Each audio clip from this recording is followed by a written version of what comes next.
일단 이 내용은 오늘 경찰의 수사 상황을 좀 듣고 좀 시작을 해보도록 하겠습니다. 들어보겠습니다. 그 알바 종류라든가 알바하는 장소라든가 이런 것은 어느 곳에서도 찾아볼 수가 없어요. 그냥 알바 소개시켜준다 했다 이런 내용이요. 딱 거기까지. 그게 팩트예요. 2시간 한 41분 동안 주차되어 있던 장소에서 자기 집으로 왔잖아요. 트렁크에서 배낭하고 낫을 꺼내. CCTV 화면에 걸려있어. 따로 낫을 걸 수 있는 장소가 있어요. 거기 들어갔다 나오는데 오른손에 들고 있던 낫이 안 보이니까 거기다 놨던 거죠. 그래서 우리 과학수사팀에서 수거해서 감정을 한 거예요. 그 사람이 좀 사망해버렸기 때문에 우리가 조사 과정에서 밝혀내야 될 건데 사망해버렸잖아요. 감정 결과는 유전자나 혈흔 이런 것은 검출된 게 없습니다. 그거에서도 검출된 게 없고 신원 일치 여부 확인하기 위해서 한 거고 이 사람하고 둘이 같이 있었을 것이라는 정황은 많은데 확실하게 밝혀준 게 지금 그 낮에서 발견된 우리 실종된 학생 유전자 그런 부분이고 더 지금 감정하고 있고 그런 상황입니다. 평가는 전혀 없습니다. 어떤 것도 평가가 없어요. 아예.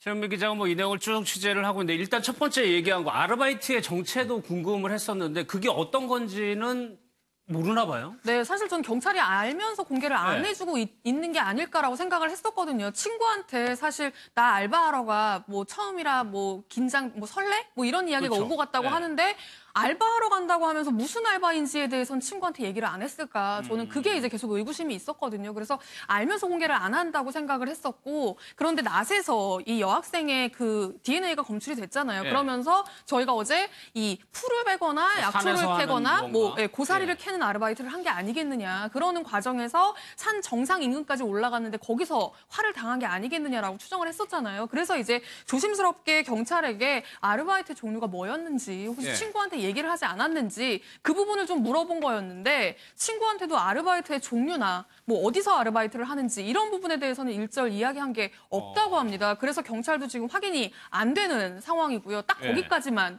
지금 알려진 사실이라고 하네요. 그리고 이제 낫이 발견이 되면서 저희가 어제 말씀드렸지만 왜 낫만 버리지 않았을까? 그러니까 그거를 발견하게 된 경위도 그 CCTV를 보니까 어느 순간 있다가 없어졌다는 건가요, 낫이? 네, 그렇습니다. 그러니까 처음에는 경찰이 이제 좀 두루뭉술하게 차 트렁크에서 낫을 발견했다. 그걸 그렇죠. 의뢰했더니 여고생의 이제 DNA가 나왔다. 이렇게만 이야기를 했었는데 좀 더 구체적으로 좀 확인을 해줬습니다. 그게 이제 남성이 그 야산 인근에 2시간 40분간 머물렀다가 집에 오잖아요. 집에 오고 나서 차를 주차시키고 나서 바로 한 게 트렁크를 열어서 그 트렁크에서 웬 등산 배낭 같은 큰 배낭하고 낫을 하나 꺼내가지고 옆에 있는 창고 쪽으로 들어갔대요. 배낭하고 낫을 들고. 네, 바로 한 게. 그러니까 가장 처음 한 게 그거였어요. 차를 주차하고 나서 들어갔는데 그 들어간 장소까지는 CCTV 화면에 보이지 않았답니다. 그런데 들어갔다가 나오는데 손에 아무것도 없었다는 거죠.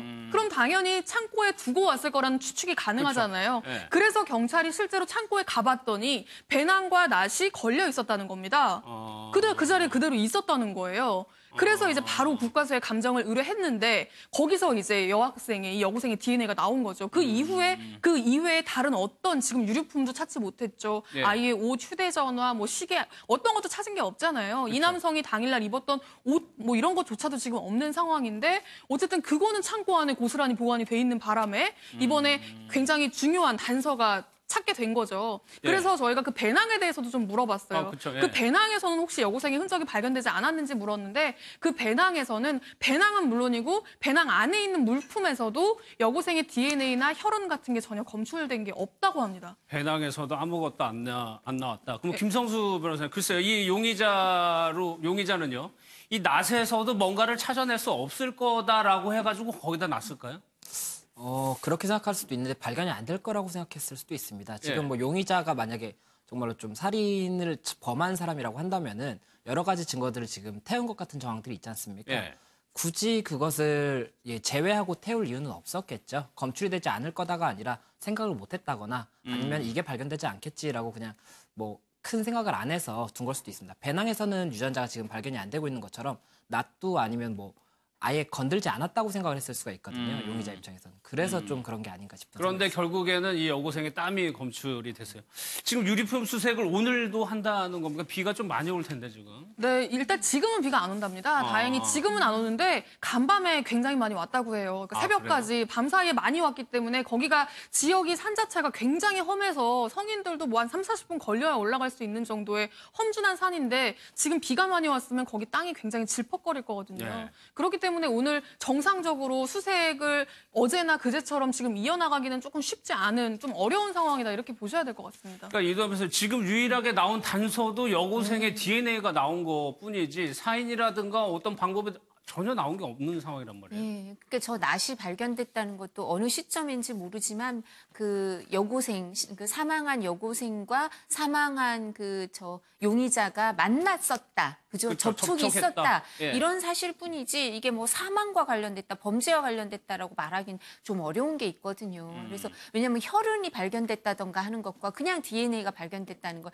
좀 다르죠. 그러니까 어제 이제 그 우리 최 기자님도 얘기하셨지만 무슨 아르바이트를 하면서 뭐 저 낫을 만졌을 수도 있고 이러니까 범죄 사실과 관련됐다고 보기는 좀 어려우니까. 네. 그러니까 근데 이제 지금 용의자도 사망했고 그다음에 피해자도 사망했고 안타깝게 이러니까 여기에 대해서 이제 진술을 받기가 어려우니까 이제 예. 어려운 면이 있고요. 그리고 지금 이제 단지 그 여고생이 사망하기 전에 계속 그 주고받았던 SNS를 주고받았던 친구, 여자친구가 있지 않습니까? 그러니까 그 친구가 이제 지금 좀 두려워하고 이러면서 말을 제대로 안 할 수도 있지만 그 친구가 좀 더 아는 게 없는지 그 친구들한테 좀 진술을 확보한다든지 아니면 아버지가 그래도 연결점이잖아요. 네. 이제 친구이기도 하고 딸이기도 하고 하니까 아버지가 좀 더 아는 게 없는지 이런 부분을 좀 더 살펴봐야 될 것 같고요. 이게 상당 시간이 지나서 그리고 뭐 CCTV를 다 피해가고 휴대폰도 꺼놨거나 뭐 이렇게 돼 있으니까 안 들고 가거나 이랬기 때문에 뭐 전자 증거라든가 이런 부분도 쉽지 않을 것 같고 해서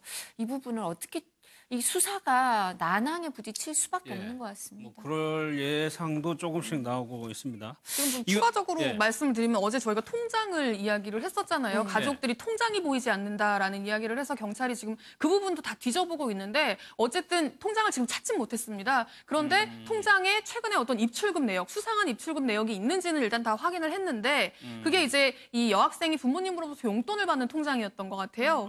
그런데 뭐 최근에 좀 이상하게 돈이 오고 간 외부인과 돈이 오고 간 그런 흔적은 없다고 합니다. 그렇기 때문에 뭔가 범죄하고 연관돼 있다라고 보기는 지금 좀 어려운 상황이라고 이야기를 하고요. 그리고 지금 보시면 이 용의자의 행적과 관련해서 전혀 드러나지 않은 시간이 있습니다. 이게 예. 언제냐면 이 집에 들어와가지고 뭐 세차하고 그리고 뭐 밤에 9시에 저수지에 나갔다 오고 그런 다음에 엄마가 찾아오니까 자정쯤에 도주를 했잖아요. 예. 그리고 나서 새벽에 발견이 됐잖아요. 그 사이 도주한 집에서 나간 이후부터? 예, 그렇습니다. 도주한 이후, 도주한 시점에는 자신이 용의자로 지목됐다라는 사실을 인지하고 도주를 했을 텐데 그 이후, 그 도망간 시점부터 새벽에 이 스스로 예, 목숨을 시신으로 끊은 채로 발견됐어요. 발견된 그 사이의 시간 동안에 이 사람이 뭘 했는지에 대해서도 지금 전혀 공개된 게 없거든요. 이 부분은 아마 경찰이 어느 정도로 파악은 하고 있을 겁니다. 왜냐하면 휴대전화를 집에 두고 갔다고 하더라도 이 집에서 이 발견 장소까지 이 사망한 채로 발견된 장소까지 한 600m 정도밖에 안 떨어져 있거든요. 예. 그러니까 이동 동선이 그렇게 크지는 않았던 것 같아요. 그러니까 그 사이에 CCTV들이 방법용 CCTV들이라도 좀 있었을 거고 그렇다고 본다면 이 사람이 그 사이에 뭔가 아마 진짜 뭔가 범행을 저질렀다면 이 범행을 좀 감추기 위한 어떤 그럴 행적들을 가능성이 있죠. 했거나 뭐 했을 수 있는데 지금 그 시간대가 지금 통으로 비어 있는 상황이기 때문에 경찰은 일단 그 부분까지 종합해서 이 부검 결과라든지 DNA 결과라든지 아직 안 나온 결과들이 있잖아요. 그런 게 이제 다 나오면 한 2주 정도 후에 종합해서 사건을 좀 정리해서 발표를 하겠다라고 이야기를 하고 있는데 그 부분에 대한 수사도 좀 더 정밀하게 진행돼야 되지 않을까 싶습니다. 알겠습니다.